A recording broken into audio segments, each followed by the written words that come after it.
Hallo, mein Name ist Raimund. Wir sind heute gar nicht wegen Hardrock hier, sondern wegen was ganz anderem.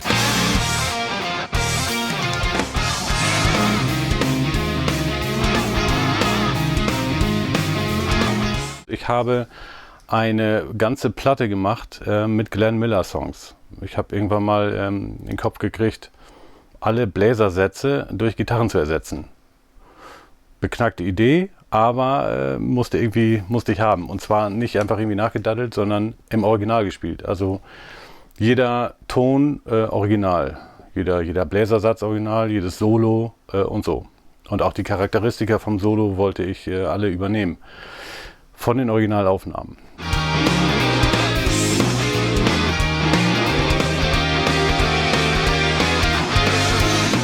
Das Glenn Miller Orchester, das variiert zwar immer so ein bisschen, aber damals war es auch so, dass häufig irgendwie auf der einen Seite waren irgendwie 6 Saxophone, Bariton und normale Tenorsaxophone und keine Ahnung, Klarinetten und so. Die habe ich so auf eine Seite gepackt, mit 6 Gitarren gemacht. Und auf die andere Seite Trompeten und Posaunen. Und das waren auch 6. Also habe ich in jedem Song mindestens 12 Gitarren. Manchmal sind es auch 14. Bei ein paar Sachen ist noch irgendwie eine Schlaggitarre dabei. Und eben noch irgendwie Soli-Sachen, die sich dann doppeln und so. Und dann Bass und Schlagzeug und Klavier. Also ein jetzt Gitarrenorchester sozusagen mit 17 Leuten. Die Idee, das so umzusetzen, ist schon 1993 entstanden. Glaube ich, ungefähr. Man hat wahrscheinlich irgendwie damals mal in der Runde gesessen und gesagt, das müsste man mal machen mit Gitarren. Und ich habe das dann irgendwie aber tatsächlich im Kopf gehabt und nicht mehr rausgekriegt und habe das dann einfach gemacht. Damals waren allerdings die technischen Gegebenheiten nicht so, dass ich das hätte alleine machen können. Es hat damals mit einer großen Firma irgendwie nicht funktioniert, mit einem Produzenten nicht funktioniert. Und heute ist es aber so, ich kann alles alleine machen, Gott sei Dank. Und nicht zuletzt wegen der Wunderkiste da hinten habe ich jetzt die Möglichkeit, super Gitarrensounds anzubieten.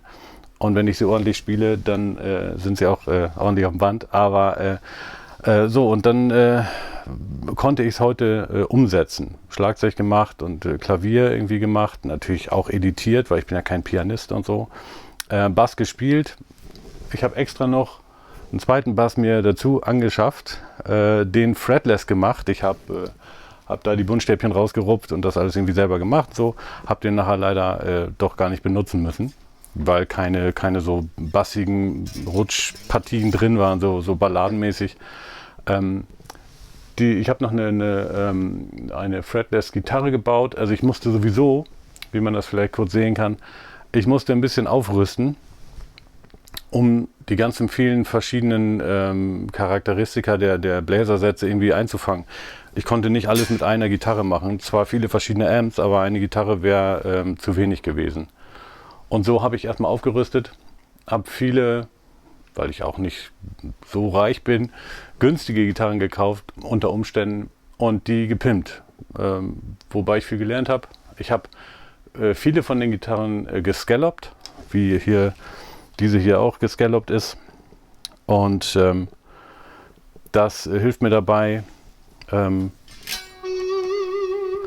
ohne Reibungswiderstand den Ton zu erzeugen. So. Und weil ich durch einen Unfall früher in der linken Hand weniger Kraft habe und auf einer normalen Gitarre habe ich ein bisschen Stress, es ist ein bisschen anstrengend, die Töne immer zu machen und so. Und über 2 Jahre lang nur Bläsertöne zu machen, irgendwie ist heftig dann auf verschiedenen Gitarren. Und deswegen muss ich die alle so ein bisschen an mich anpassen. Und das habe ich gemacht. Jetzt habe ich hier ein super Setup und konnte einfach loslegen und anbieten. Bläsersätze raushören, aufnehmen, raushören, einspielen, vergessen. Ich habe zwar mal Harmonielehre, Unterricht sogar gehabt, ein halbes Jahr lang. Hätte mir allerdings nicht viel genutzt, aber das hätte mir hier sowieso nicht geholfen, weil ganz viele von den Partituren, die ich ja sowieso nicht lesen kann, nicht den Original, den speziellen Song, den ich jetzt als Vorlage genommen habe, vom Original Glenn Miller Orchester aus den 39er, 40er Jahren, gar nicht so widerspiegelt. Das ist dann immer so grob der Song und das stimmt vielleicht auch irgendwie, aber ist nicht der Song. Und das wollte ich aber gerne. Ich wollte immer genau die Version, die ich gemacht habe, wiederbeleben sozusagen und mit den Gitarren spielen.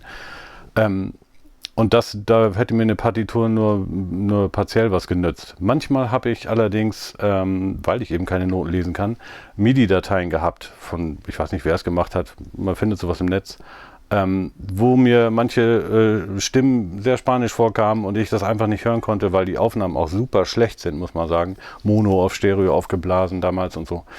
Aber manchmal hat es geholfen, einzelne Stimmen doch noch irgendwie ein bisschen voller zu machen oder zu doppeln oder so. Oder auszuschließen. Das war häufig auch der Fall in den MIDI-Files, dass da Stimmen drin waren, die nämlich vielleicht im Original in der Partitur drin sind, aber die damals gar nicht gespielt haben, weil die das immer variiert haben, die Jungs. Und so musste ich alles mit den Ohren machen. Also das hier zum Beispiel jetzt war, das ist ein Saxophon-Solo und das ist irgendwie sehr...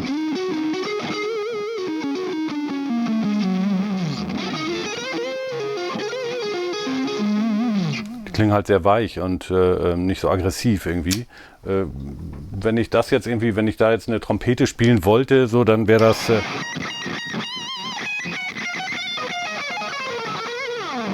das könnte man natürlich, das ist aggressiver, ne? Trompeten, und das ist bei denen auch so, die haben richtig Pfund, so, ne?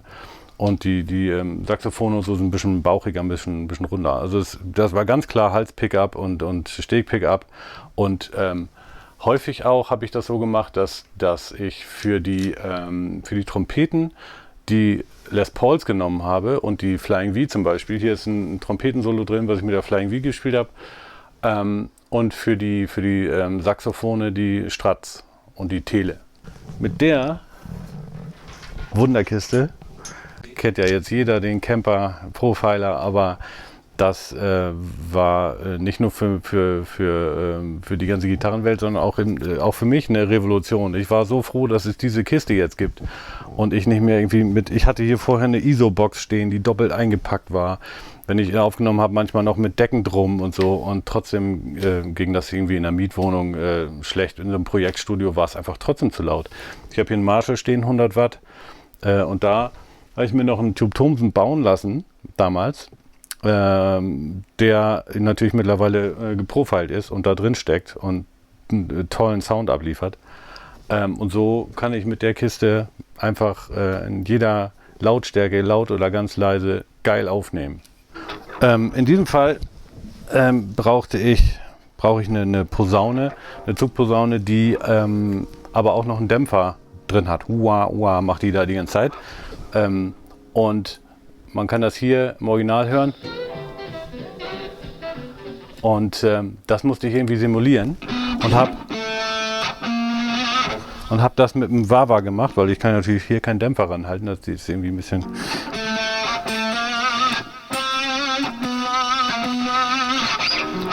Und das klingt dann so.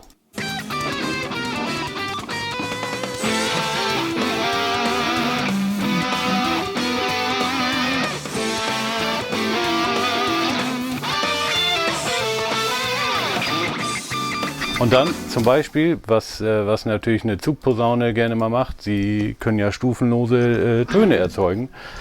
Und das muss ich natürlich mit dem, manchmal den Wah-Wah aus, zack. Und das mache ich hier mit dem Bottleneck. Das ist dann der Teil.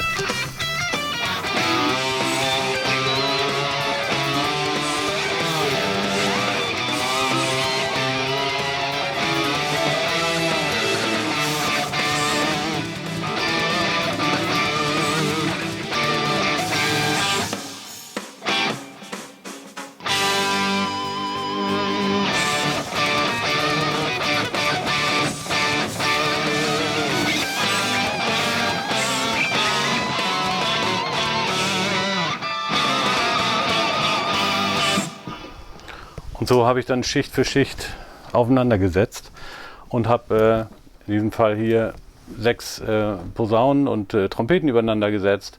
Da sind Soloteile und da sind die Saxophone, die sich immer irgendwie geantwortet und gefragt haben und so. Wie das so ist bei so Big Band Geschichten.